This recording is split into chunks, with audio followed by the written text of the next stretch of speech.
Magandang araw po sa inyong lahat. Lugar ni Nadine, Malaparaiso ngayon. Welcome po sa Juan Katawa. Ngayon po, tingnan po natin kung saan ay pumunta po si Nadine Lustre sa isang lugar na Malaparaiso po. Kaya po siya nagpunta dahil po sa meron po siyang photoshoot doon. So, panoorin po natin itong mga video na kanyang ipinost. So, ito po muna kung saan ay naglalakad na po siya dito sa naturang lugar. Ang lugar po ito ay sa Siquijor. Okay po? Yan.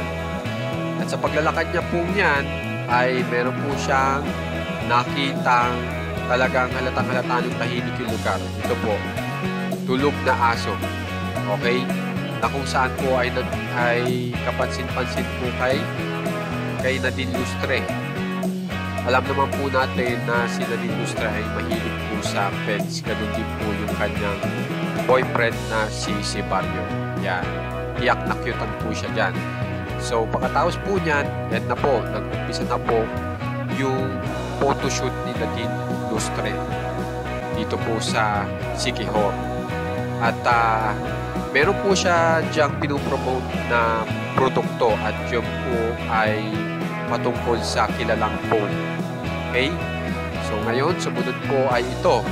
Tignan nyo naman, kaya nasabi ko pong Malaparaiso. Yan po yung lugar kung saan ay nag-photoshoot si Nadine Lustre. Panurin po natin. Yan. Kung mapapansin nyo, ang daming falls. Tapos itong tubig, napakalinis. Diba? Maganda po talaga itong lugar na ito. Yan.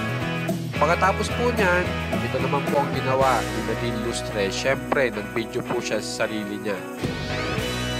Kasama po itong napakagandang lugar na ito.